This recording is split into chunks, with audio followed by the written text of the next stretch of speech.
नमस्कार. हिरवे मूग आपल्याला बऱ्याच वेळा आहारामध्ये घ्यायला सांगितले जातात किंवा वेट लॉस करताना खायला सांगितले जातात.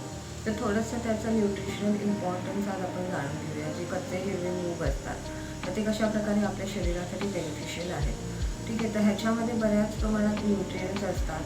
विटॅमिन्स, मिनरल्स, फायबर्स आणि प्रोटीन. प्रोटीनचा हा खूप मोठा सोर्स आहे. विटॅमिन सी असल्यामुळे तुमची जी इम्युनिटी आहे ती वाढण्यासाठी हा मदत करतो हिरवा मूग.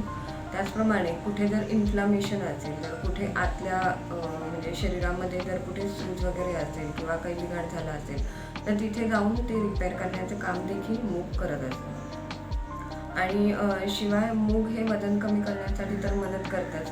म्हणूनच आपण ते ॲडवाईज करतो वजन कमी करताना खा असं सांगतो. आणि जेव्हा आपण मूग घेतो, आहारामध्ये आपल्या इन्क्लूड करतो, तेव्हा ब्लड शुगर लेवल्स ज्या आहेत त्या आपण रेग्युलराईज व्हायला मदत होते.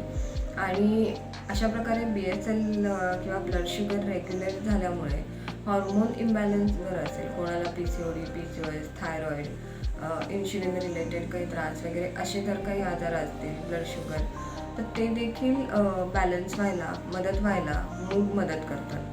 ठीक आहे, तर अशा प्रकारे हे मुगाचे काही फायदे आहेत जे आपण पाहिले. प्रोटीनचा रिच सोर्स तर आहेच, त्यामुळे तो एक एनर्जी सोर्स म्हणून काम करतो. तुम्ही थोडं खाल्लं तरी तुम्हाला पोट छान भरल्यासारखं वाटतं. बाकी काही खायची इच्छा पण होत नाही. हळूहळू तुमचे क्रेविंग्स जे आहेत ते कमी होऊ लागतात जर तुम्ही मूग ॲडवाईज केल्याप्रमाणे रेग्युलर खात गेलात तर. शुगरचे क्रेविंग वगैरे आपोआप कमी होऊन जातात. त्यासाठी वेगळं काही करायची गरज नसते. क्रेविंगवर आपण नंतर कधीतरी बोलू, त्यावर मी वेगळा व्हिडिओ घेऊन येईल. तर ही मुगाची थोडीशी छोटीशी माहिती तुम्हाला नक्की कशी वाटली ते मला लिहून कळवा. त्याचं महत्त्व कसं वाटलं आणि जर तुम्हाला कोणी ॲडवाईज केलं तर मूग खाणार का, हे देखील मला लिहून कळवा. व्हिडिओला लाईक करा, शेअर करा, जास्तीत जास्त लोकांपर्यंत व्हिडिओ तुम्ही पोचवा, जेणेकरून त्यांना देखील माहिती कळेल.